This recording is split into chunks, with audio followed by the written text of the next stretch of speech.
there's a show called Louis with Louis C.K. I don't know if you watched it. I'm aware of it. There's this moment, I think, where an old guy's talking to Louis about the best part about love is after you break up, and it's remembering that, like, remembering the good times and feeling that loss, the pain of that loss.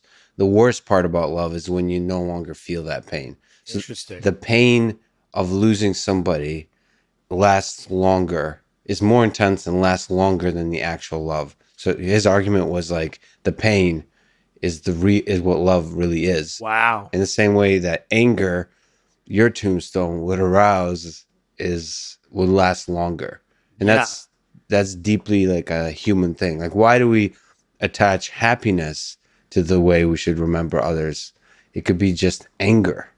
I know so many people who will have deeply complicated feelings when I did drugs for many years, and I spent time with some wild people, and their parents were also wild people, and some of their parents have done crazy things to them, and have created situations that were not productive for child rearing. Yeah.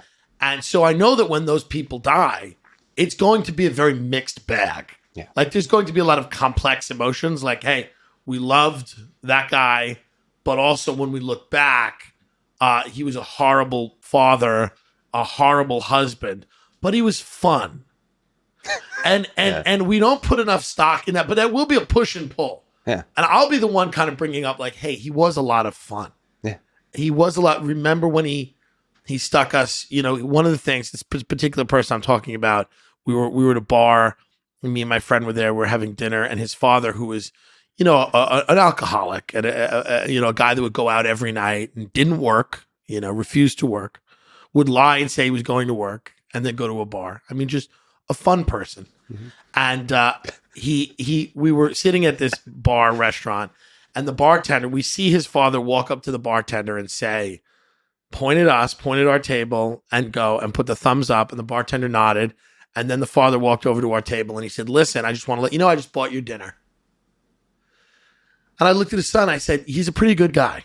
And then he climbed over the little fence down to the water and got in his little boat. It was a little cigarette boat, and he just drove away. And then about an hour later, we went. We said, I think that guy took care of the bill. But she said, well, go talk to the bartender. So we talked to the bartender, and he handed us a bill, and the bill was for like $1,000. And we said, wait a minute, what the hell's going on? And he goes, the guy that left an hour ago said you were going to take care of his bill. He's been drinking here all week. And we go, what are you talking about? And he goes, remember, he pointed at you. He put the thumbs up, and you guys waved. Yeah. You remember that? And the guy and we went, yeah. And I just looked at my friend and I went, your dad is we're going to remember him for all kinds of reasons. But to you, he was fun. He was a lot of fun. He wasn't my dad, but I spent a lot of time with him. I was in 2 boating accidents with him.